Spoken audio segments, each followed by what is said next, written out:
April 15, 2013, two bombs explode near the finish line of the Boston Marathon, killing 3 and wounding 264 spectators. Through surveillance video, police identified 2 suspects, brothers Tamerlan and Dzhokhar Tsarnaev. Tamerlan would later be killed in a shootout with police. Dzhokhar will stand trial in Boston, possibly in late January. In the search for why, many point to a trip Tamerlan Tsarnaev made to his native Dagestan in early 2012. Irina Gordenko, a reporter with the Russian newspaper Novaya Gazeta, read a secret file in the Dagestan Interior Ministry on Tamerlan. I had a source from Dagestani Interior Ministry, and during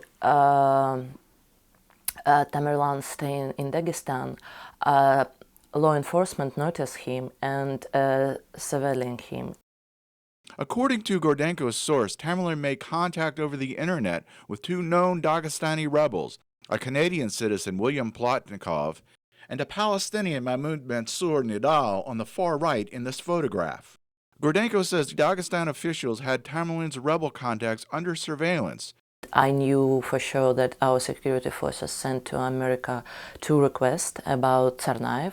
First, when they noticed him there, and they trying to find out who he is, who he was, and where he came from, and they sent a request, and there was no answer. Gordenko says Tamerlan had several outbursts in the mosque he attended in the capital of Makhachkala, and was described as having an unstable personality. Similarly, Tamerlan interrupted services at the mosque he attended in Cambridge, Massachusetts.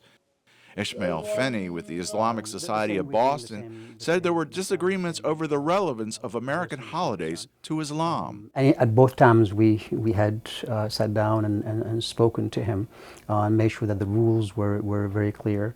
A second time a little bit more stern about what needs to be observed and how it needs to be observed. Several weeks after his arrival in Dagestan, both his rebel contacts were killed in counter-terrorism raids. Gordenko says Tamerlan noticed he was under surveillance and fled back to the U.S. She says it is unlikely he received any military training while in Dagestan. This is a very ridiculous thing, because in Dagestan they had never ever had any training camp in the mountain. The question of why the brothers did it remains. Many hope evidence presented in Dzhokhar Tsarnaev's trial will shed more light on the brothers' motives. Jeff Swicord, VOA News, Boston.